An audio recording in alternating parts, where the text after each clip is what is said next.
reaching some of the goals that I have, not just for myself, but as a team. And then bigger than that, there's a bigger picture. Right. Would be to get a sense of how to overcome a lot of the things that we run into in situations, because every deal that we do is completely different. Right. There's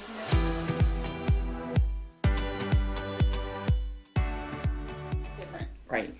There's no cookie cutter. Right. Cookie cutter kind of deal. process. Yeah, we wish, huh? Yeah.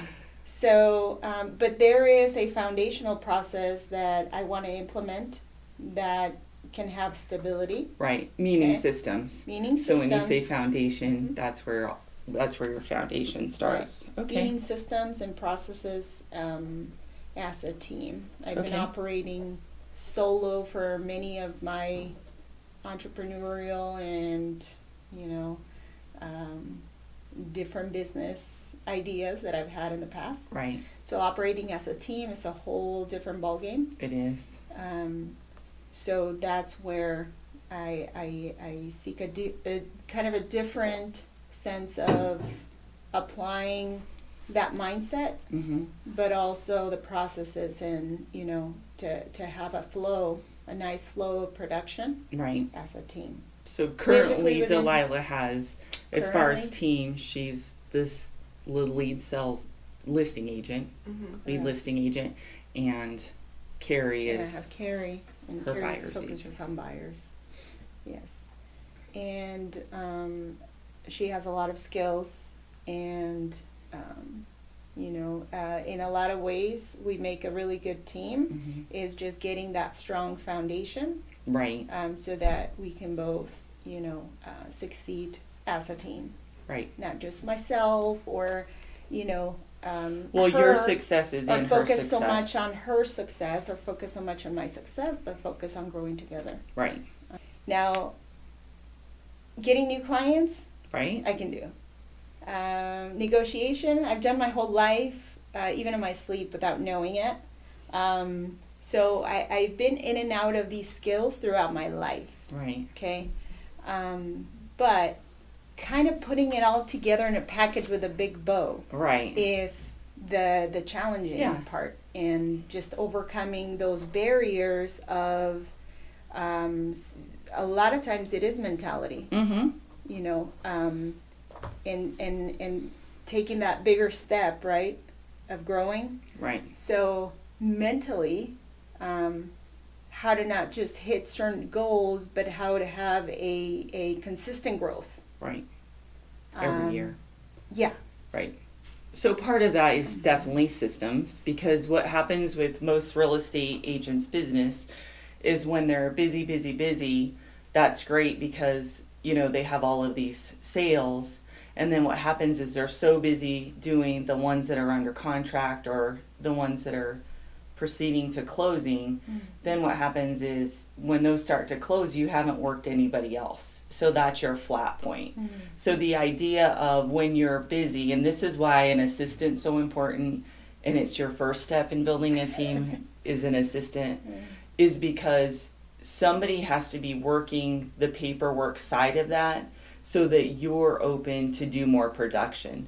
So when you end up doing that, so when you bring in that assistant who handles the paperwork, instead of you being busy with all the paperwork here, she's busy with the paperwork and you're consistently bringing in more business. So then you don't see as much of this, you see more of maybe this, where there's going to be, because sometimes, one deal can take up a lot more time than we know another deal. And when you get under those stressful situations, they need priority. They need the attention. So if you have a really hard deal, it's going to take a little bit more of your time. But when you hire the assistant and you train her correctly with your systems, that's where the real success comes. And that's why I always tell people, before you hire a buyer's agent, first you need a really great assistant, because she's going to help you put all of your systems, get your foundation going, and she should work really good with your personality. And we've been using the KPA test a lot more because it does really help. I'm a very high D, high I. I don't know how. And you need the opposite of that, because that's what Sabrina is, and she's a high C, high S. Mm-hmm. She kind of levels me out because I'm here, and she kind of brings me, okay, I've got all the rest covered, go and do your job. Yeah. Right. Okay. So when you're building a business, you need to build the systems that work for you, because you may not work like I work, even though I think our systems are exceptional. And then we need to get that assistant who says, okay, don't worry, I have the paperwork side of this. You go do what's important, which is production. Mm-hmm. So you still do all the contracts and everything, but uploading to Loop, or getting to the mortgage lender, or getting the inspection for the septic system, those types of things are done by somebody else whose time is spent just doing that, where your time is spent just doing production. Mm-hmm. So the question is, how do you put it together? How do you backtrack if you've gone slightly a different direction? Right. Then, and this is really not any news to me, because it is in the book. Right. I did go to Career Vision. I did listen to everything they told me. I did listen to everything they tell me. And then I got impulsed into, doing the opposite of what was written. Right. Right? So, of the directions. It's like God's giving you directions, and then you go... Yeah, let's do something different. Different. Because you think you're smarter than the book. Well, you're going by... I went by impulse. Right. Instead of reasoning, instead of logic, and instead of what's in the book. Right? So impulsively making decisions sometimes leads you to a spot where you're not at the beginning of the start of structuring the proper way. Right. So now you've built a house that might not have those strong bars to hold up a good foundation. Yeah. So what do you do then? Well, so then we would have to take a look at your business, right? So what we need to know is, what are really your goals? So you and Carrie probably have different goals. So is your goal... my goal is always the minimum's 100 units a year, and for some people that seems unattainable, but I did 160 sites last year and didn't even realize that I had done it. So it's obtainable. Mm-hmm. You just have to not limit yourself. So my goal is always at least 100, and then anything over 100 is icing on the cake, right? So I think what you need to do is find out, what are your goals? Is it 24? Is it 40? Is it 10? Not all of us have the same goals. And then see what Carrie's goals are, right? And then what you do is I would say, okay, are we matching? I would talk to Carrie as a business person and say, I think this is where we need to start. And that start could be you guys starting the foundation of doing your systems, right? Mm-hmm. You don't need an assistant quite yet, because you can't afford one probably. Right. So statistically, between 27 and 32 deals, you need an assistant, because at that time you're no longer productive. You're doing so much paperwork that you can't go out and get new business. And that's where most great agents struggle, is because we're also worried about, if we hire somebody, will we be able to afford to pay them? Right. Which is definitely a concern. Nobody wants to bring on somebody they can't pay, because it's really your failure, not theirs. So that's where I would start with you. I would start, okay, what are your systems? When somebody calls you on the phone and they say, I want to sell my property at whatever, what's your system? Because your system should be the same as Carrie's, because you're a team. Nobody should have a different...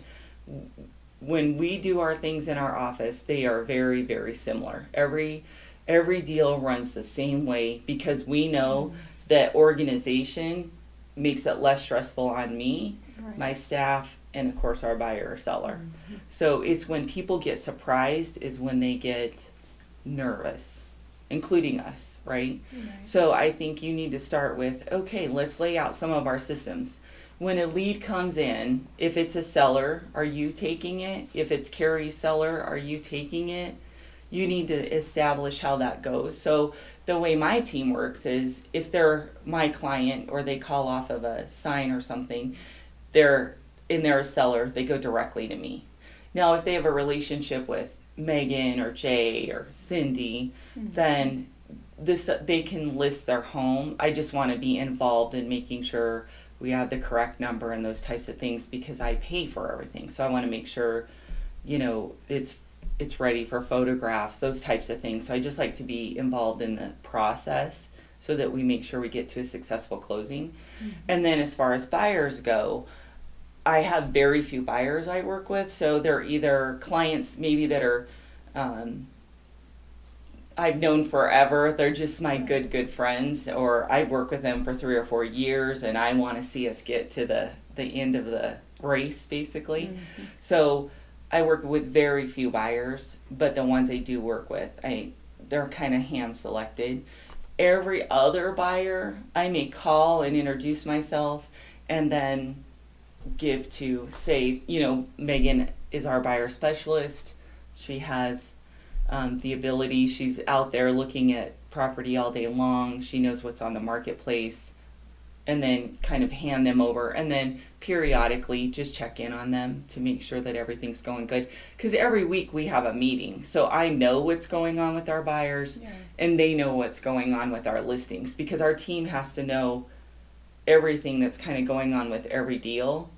So we always have a team meeting once a week and we go over everything. And it usually takes us about an hour and a half, but it's time well spent because then everybody's in the loop. So if somebody calls on something, they know how to answer that. So I think that's your first start. So for me, the first start would be what's my goals? What's Carrie's goals? And be realistic. Don't be a wuss is what I say. So don't give me like 8 because that's just like really, you could sell 8 in your sleep. You don't even have to go to work to sell 8 units, especially in this marketplace. So, realistically, I'd like to see a goal of nobody on our team's under 50. But we also have very experienced agents. So I think maybe setting your goal at 25 if it's a financial goal. For me, it's never been financial, it's always been units. Numbers. That's just the way my brain works. Like I just want to be better than the next year or the last year. I want to just be better than last year. So we need to start there and do your CGI, right? I always think gross commissions, that's how my brain, so I have to switch that around. But we need to put that in a system and see where you're at. Then we need to say, okay, let's start, Carrie. So what are you doing when a buyer calls? What's your questionnaire? Are you making sure they're pre-qualified? And those are some of the things that we could go over. So I think there's where we need to probably start. So I think you and Carrie need to get together and do your goals. You could do that on the backside of KW and then bring those goals in. And then what we need to start saying is, okay, so you have a goal of 75 between the two of you. So we know how many appointments that breaks down to, and we know how many conversions. So so you're going to know your conversion rate. Mine's typically pretty high only because a lot of my clients are referred to me. So they already know they're going to go with me. Gotcha. So you have to know, okay, on every listing I go on 1 out of 2, I get 50%. So then do your numbers, and then we know how many appointments you need. Then you guys have to say, okay, how am I going to do this? So is that open houses? Is it door knocking? Is it social events? And so if somebody told me I had to cold call, I would not be a real estate agent. I would go do something else because cold calling for me is miserable. I'm more social, like I think you are. So I'd rather go to a gala, have a great time, tell everybody I'm in the real estate business, tell them how much I love it and what we master, which is investments, commercial, residential, those types of things. That's networking to me. That's what I like to do. So then we need to see what works for you guys, and then how are you implementing it? Because a lot of times I get agents that say, yeah, I want to be you, but I want to work 9 to 3, and I don't really like talking to people. Right. For one, I work about 7 to 7. Sounds corporate. Yeah. Go to corporate. Every day. America. Yeah. So we don't have banker's hours, and we Right. know that most people that are looking into houses are looking after regular business hours. Yeah. So it is hard to control all of that, but that's where we need to start, is really what are your goals, and then how are you guys doing it, and then when that lead comes in, how are you processing it? Because to me, every person should have the same, almost identical treatment, except for your personalities. Because some people won't relate to me. I'm very black and white. I'm not really fluffy. Yeah. It's like, this is how it is. This is what I think. Here's what I know, kind of thing. And other people really need that, like, hands-on. Maybe they don't want somebody so direct. Maybe Right. they don't.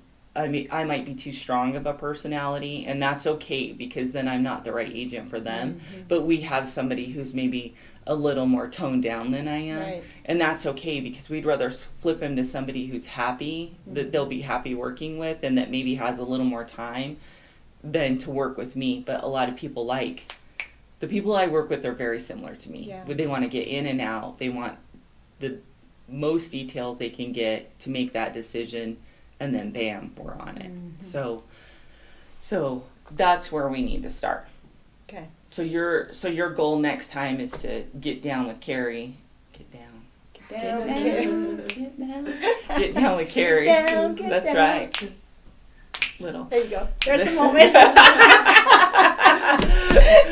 So get your goals together, and Okay. then let's start talking about your process, because we could do, and that's what I said, when we start this, it won't be one thing. It could go from numbers to how are you treating these the process, basically, not how you're treating them, but how the process is working. Because treating, people think is literally treating. We mean treating the file. Like, is it going through the same process every time? Because her and Carrie, if they're going to work as a team, have to have the same process. If she does it completely different, they will have a collision when they really get busy. Like, you're doing 100 units a year, you're slammed. If you're not doing the same thing, and your assistant can't say, when this file comes in, this is what's done, this is what's done, this is Right. what's done, that's where you're going to have your problems. So Yeah. if you don't build the way you want this to work in the beginning, you'll be doing what I did, is learning baptism by fire. And you get to just create it as you're trying to, keep your sanity. And, I'm blessed because I have Sabrina, and Right. Sabrina she's organized, she stays very calm, she understands what needs to be done to make the process easier for me and for her. And if I follow what she needs and she follows what I need, that's where you have a great marriage. And that's really what we are. I mean, without her, my business wouldn't be as successful, and without me, she wouldn't be as successful. So Right. so that's what you guys need to figure out. And then maybe you listen to what Carrie's process is and say, oh, I really like that. We're gonna incorporate that. And then, right, okay, when a listing comes in, this is done, this is done, this is done. How are we gonna keep track of them, right? Because that's everybody's downfall, because you think you're gonna remember the 10 people you worked with the first year. Right. And in your 5th year, you won't remember one of the 10 that you sold a house to, which is so sad, because you get because you went merging stories. You did. You went 10, you went 20, you went 30, you went 40, you Right. went 50. Yeah. So now you have what? 50, 90, 100, 150 people that now you've sold a house to in 5 years. Yeah. So remembering the first 10 is pretty hard. You'll remember their face, but maybe not their names. So we need, how is that process going to work? Are you going to put them in command right away? You need to say, are you cultivating them? And then it'll set up your task list for you. So that's half the battle, is remembering to call people back. And it's just because, when we have a tragedy happen and we have a water leak and the ceiling's falling in, you forget, oh, hey, I was supposed to call John at 10 o'clock to go over this or that, because something bigger came up, and then you just forget, so you go back. So that's what we need to find out, is that's your foundation. How are you going to run the processes? how are we going to get you to your sales goal? And then work putting it all together. Because you have the personality, you have the knowledge. I think you're a fabulous agent as well as a fabulous person, and that's the start of it, right? Is if you're not a fabulous person, I don't think you'll ever be a fabulous agent. You'll always hang out with the wrong crowd. So that's kind of where we should start. So currently, I think we're in a transition because we haven't applied command yet. Right. We're waiting for all those kinks to sort out, but I wouldn't wait. We have had the conversation of now transferring it over. We've been using kind of a organization hub online that we both access. So anytime somebody calls in, we put it in there and we put notes, and then we can assign activities to each other. Please call this person back, or they need a CMA, reach out to them, or do an open house on this property or something like that. Yeah. So it's been working well with communicating and then assigning back and forth. Right. Let's say Carrie gets somebody in that is a buyer, but they also need to sell their property. She'll assign it as a secondary to me, so that I can take over the listing and she can focus on the buyer side and showing them properties. So that's perfect. You might not want to get rid of that. Yeah. But I would start switching all of your people into command. So that's so you might have two processes for a while. Of having a new process come in, which I don't know what's going to look like. And you won't until you start it. So Sabrina and I started this week, and we spent 3 hours on command and got through one file. But the reason why is we were trying to work out the kinks for the team. Gotcha. So, because under your team, you're going to have you and you're going to have Carrie. Yeah. So there are things that you can assign through that as well. But we were trying to figure out, okay, and we used one of our good friends as a testing, and he's like, yeah, sure, test me out on however you want. I'll know whatever's coming. It's just you're trying to work through the kinks. Right. But one of the things was just as simple as putting his wife in, who's obviously a part of the transaction and one of our friends too. Yeah. I kept typing her name, but it wouldn't do it. Well, what happened is we had to create her a contact and then marry them, basically. Oh. So what's nice about it? Yes. So that's another difficulty I have with the system we have, because I have to list the way I marry them is I put the husband and the wife, and let's say Jose and Sandra. That's what I do. And then the last name. But a lot of times, a lot of my Spanish clients, they have triple last names. And the wife and the husband do not have the same last name. So to keep track of their legal name so that I can use it for all the other documentation, I have to add them. So a lot of times I end up doing the husband on the first name and then the last name as a wife, and it's so... And in command, it gets so... You could put their legal name. So you put the name they're known by. Okay. So Johnny, whoever. Yes. But then their legal name may be John. Right. So it has the option for both. So Perfect. when you're calling them, hey Johnny, how you doing? But when we're writing a contract, we take it as John. So command does have that, and I think the best thing that agents could start doing is heading that direction, regardless if all the kinks are worked out or not, because I think what you're going to do is learn how to use the system so much better, and then when the kinks are worked out, you're ready to rock and roll. You're not, because you're still going to have to kind of do both for right now, but the more you learn it, the easier it's going to become to get rid of that other system. But we have to master it first, and you're not going to master it overnight. So one of the things that we work through was just that simple, and then putting their Facebook on there so that you could watch. And then what it's going to do is now it's going to take every phone call, every text, every email, and you could see it on the site. So when my assistant talks to John, then it's in there, sent him properties, blah, blah, blah, or he called on this, would like to see it tomorrow. There's that history. And then when I go in, I scheduled appointment for tomorrow at 1. So then when somebody pulls up the file, they already know what's going on in the deal without really having to text you or call you or those types of things. So it's going to be an amazing system. So when a buyer comes in, it's put into our hub system, and then Carrie immediately enters them into Navica. Mm-hmm. Okay, and she emails them, calls them, finds out what they need, stays into communication. She's very good at communication. The process that is not there is, we've talked about getting them into the office For a buyer's. to sign an exclusive buyer's Mm-hmm. agreement. So really, that's a buyer's consultation. A buyer's consultation is not implemented whatsoever. We just get the client and fly.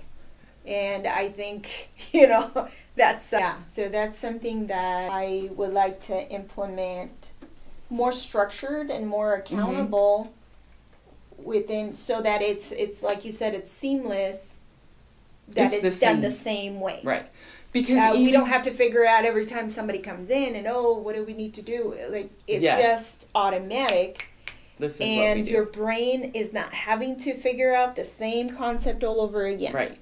Or the same work. So it's repetition. So so when the market was a little slower, our goal was to get a buyer's book done and a seller's book done. So then that way, when a seller called, they would have some kind of material about us right away.